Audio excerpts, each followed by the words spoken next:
Assalamualaikum and hello everyone. Hello. Hi. Hi. Hello.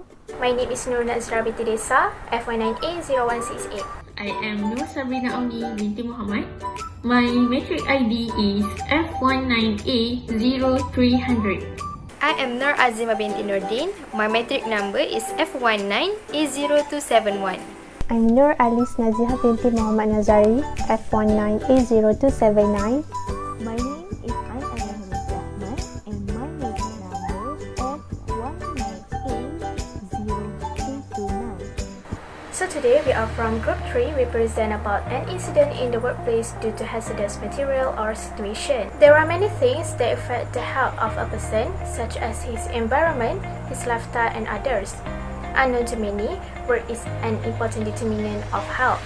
It can influence health in a positive or in a negative way. Hazard is a term used to describe something that has the potential to cause harm, while risk is a situation involving exposure to danger.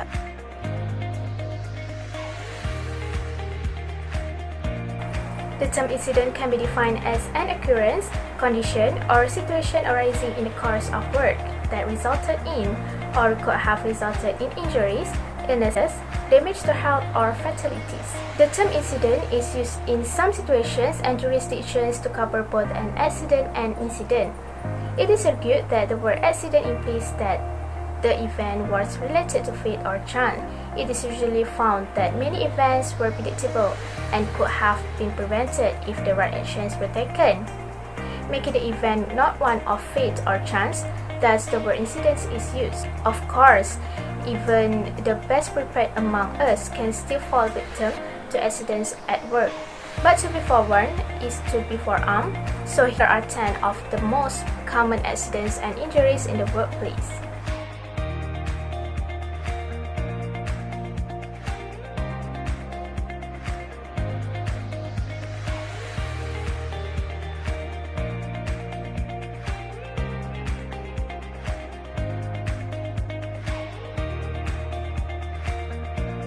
There are 5 major hazards in the workplace.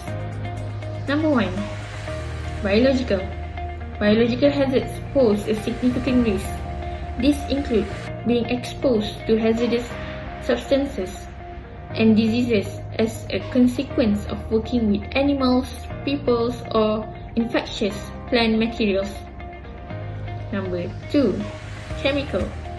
Chemical hazards are dangerous substances that can harm people. These hazards can be both physical and health consequences, such as skin irritation, respiratory system irritation, blindness, corrosion, and explosions. Number 3. Physical.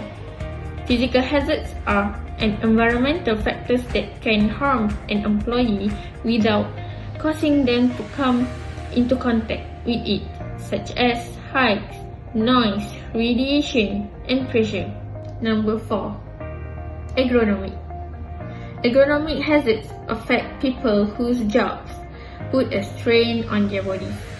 Manual jobs that require lifting or sitting for extended periods of time can be harmful.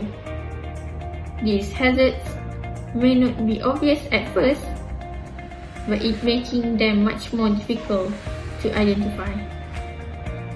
Number 5. Psychosocial. When it comes to psychosocial hazards, there are those that have a negative impact on an employee's mental health or well-being. Sexual harassment, victimization, stress, and workplace violence are just a few of the issues that can arise.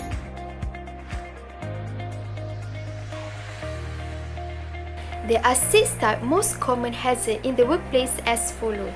Number 1 is biological hazard. It is a substance produced by an organism that may pose a threat to human health. Some examples of a biological hazard are mold and fungi, sewage, airborne pathogens such as common cold, animal and bird droppings, and the others. They exist in most workplaces that involve working around other people in unsanitary conditions in factory or the environment. Once you have identified biological hazard in the workplace, it is important to eliminate as many as possible as well as reduce their risk to employees. Number 2 is chemical hazard. Various hazardous chemicals are commonly found in the workplace. It is important to understand chemicals as they can adversely affect human health and cause harm to property and the environment. Many chemicals can cause fire, explosion, corrosion, and hazardous reaction if not handled safely. It will also adversely affect human health such as poisoning, respiratory problem, skin rashes, allergic reaction, cancer, and other health problems due to exposure. Number 3 is physical hazard. Physical hazards are common and environmental factors that can endanger workers without having to touch them, including altitude, noise, radiation, and pressure. These hazards that create unsafe working conditions. One of the examples is exposure wire or damaged carpet may result in tripping hazard. Next is safety hazard. Safety hazards are the most important on the list of 6 types of workplace hazards. These hazards place an impact on workers working directly with machinery or construction site. Safety hazards are unsafe working conditions that can result in injury, illness, and death. Anything that can cause a fall such as working from a height, including stairs, scaffolding, roof, or any multi-story work area. Number 5 are ergonomic hazards. This occurs when the type of work, body position, and working conditions put pressure on the body. It is the most difficult to detect because we are not always aware of the pressure on the body or the danger pose. Manual handling occurs whenever lifting, placing, pushing, pulling, carrying, or moving a load using the hands or body strength. Short-term exposure are result in muscle soreness the next day or in the day after the tension, but extended exposure can result in serious long-term problems. Last one is psychosocial hazard. Psychosocial hazards are factors in the design or management of work that increase the risk of work-related stress and can lead to psychological or physical harm. Example of psychosocial hazard might include poor supervisor support or high job demands. This is several of hazard symbols that need to be aware by employees and people in the workplace, and each of it has their own precautions.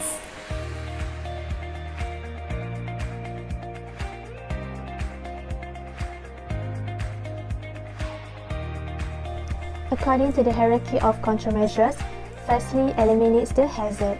Even though elimination of hazard is not always achievable, but it does remove the hazard, thereby eliminates the risk of exposure. For example, outsource process involving hazardous chemicals or equipment to a company set up to manage them safely. Secondly, substitute the hazard with a lesser risk. It may not remove all the hazard associated with the process or activity, but it does reduces the harm. For example, in laboratory research, use less toxic chemicals instead of high toxic chemicals.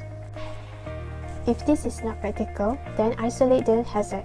Isolating the hazard is achieved by restricting access to equipment, or in the case of substances, locking them away under strict control. For example, install barriers to restrict access to hazardous work areas.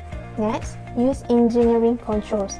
This is involved redesigning a process to place a barrier between a person and the hazard, or remove the hazard from the person. For example, place the guards on dangerous part of machinery, or removing the operator to a remote location away from the hazard.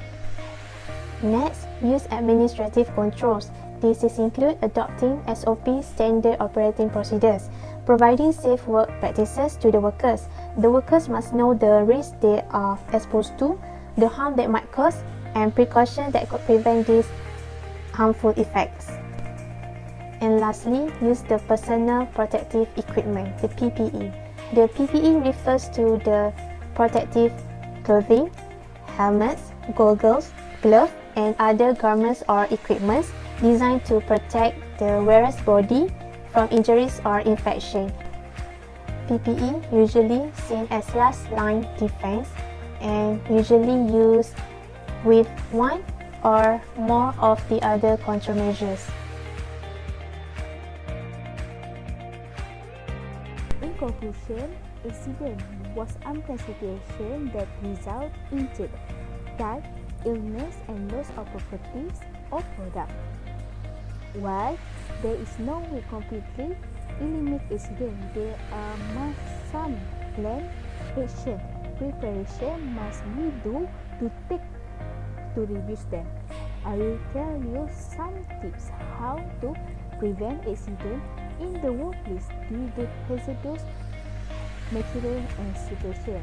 For the first tip to prevent accident from the workplace, we must know about the hazard. We must aware about our surrounding, look around and identify about the hazard. We also can look for a way to reduce or eliminate hazard and implement them. We also can use report unsafety area to protect ourselves. Second tips that I can give is we must have personal protection equipment for our safety. For example, we must have a safety goggles, gloves and safety shoes to protect ourselves from the injury. For the third tips, we must have a regular communication. For example, we must always notify our supervisor about safety hazard, and also we must speak up and be involved in the safety training and cultivate a safety standard. And the last tip that I can give is about education and training. We must have a proper safety training related to the hazard of the job, and also we must take advantage about a safety online training program because from that online training we can have a responsibility to take an active role in maintaining safety. So that's all from us. Bye. Assalamualaikum warahmatullahi wabarakatuh. Thank you and have a nice day.